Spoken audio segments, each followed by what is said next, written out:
Hey y'all, welcome to Art of the Budget. My name is Nicole. My pronouns are she and her, and I live in the Pacific Northwest on the traditional unceded territory of the Coast Salish Nations. And today we are doing a budget check-in. This is week 1 of April 2021. In case you're wondering, I just make up like the weeks, depending on the month. I might flow the last few days into the first week of the following month, or if it's like sometimes there's a 5-week month, and anyway, it's kind of random. I actually just made my picture big because I wanted to show you guys. I got my couch. It's just like gray, and I'm really happy about it. It's really comfy. I'm not like sinking down into it like this. Yeah, that's all. That's that.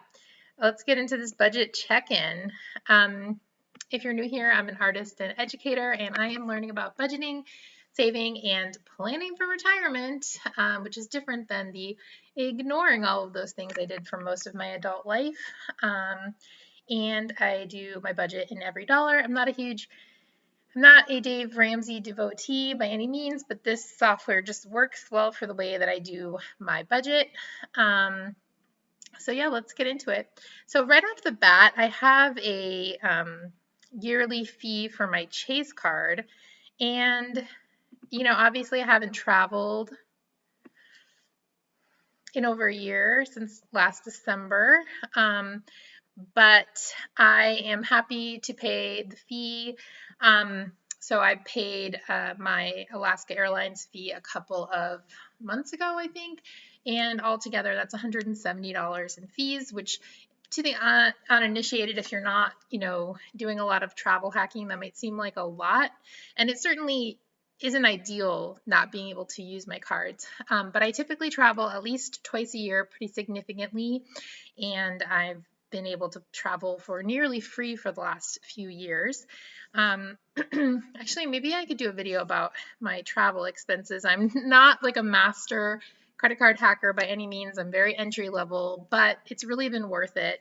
And I have not really been using my Alaska Airlines card. I've been exclusively using my Chase Trifecta cards the last year during the pandemic. And so I just checked and I've racked up about $300 in rewards, which actually ends up being, I think, $400 or something like that. It's additional. If you get additional value if you use it through the Chase travel portal, which I do. It works really well. And so, that's probably almost a flight across the country once you put in the extra value for using the Chase portal. So I would say I'm still ahead. Just if I just look at those points, that 300 points, I've paid $170 and I have over $300 in value just from the last year. So anyway, hopefully that makes sense. But my point is that I'm good with paying this. If it turns out that we're not able to travel for another year, I may consider downgrading this card, but hopefully, vaccine stuff is happening. I actually have my appointment for next week, and I'm actually volunteering at a vaccine clinic tomorrow. So yeah, I'd like to think things are looking up, but of course we shall see. That is going to go into travel, which thankfully I have been funding and I have been able to fund. So upcoming travel, Chase yearly fee goes right in there. I've got a gas fee. I just said I've got gas. Okay. It was $43.12. I went and picked up dinner one day, and that was $12.46 at Nom Nom Deli, which is my favorite place to eat these days. Last night I had dinner with my pod, and I brought some beer, and that was $13.88. That was beer and some oranges for the beer, and I'm going to put that in groceries. I actually just went to Safeway, so my couch got delivered, and I wanted to have money for tip, and I'm not necessarily like, I don't know, I'm like a poor person. I usually move things myself, but the place delivered it, which I paid for, but I also wanted to tip the folks who brought it in, so I gave them $10 each. I hope that was a good amount. I really didn't know. And I also just use credit cards for everything, so I did not know how to get cash It took me a minute to remember.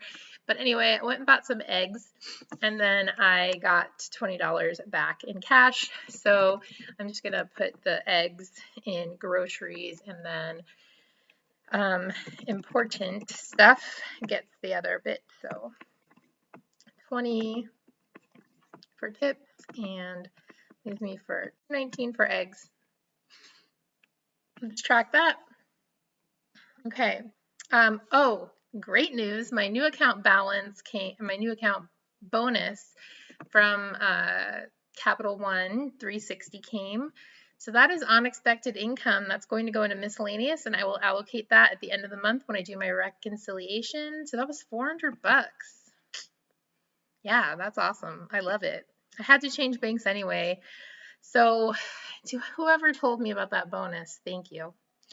My usual Trans Lifeline came out. Trans Lifeline is a crisis line for folks who are trans, and I love to support them every month. I just do $5 a month ongoing. That comes out of sharing my income. My Patreon also came out.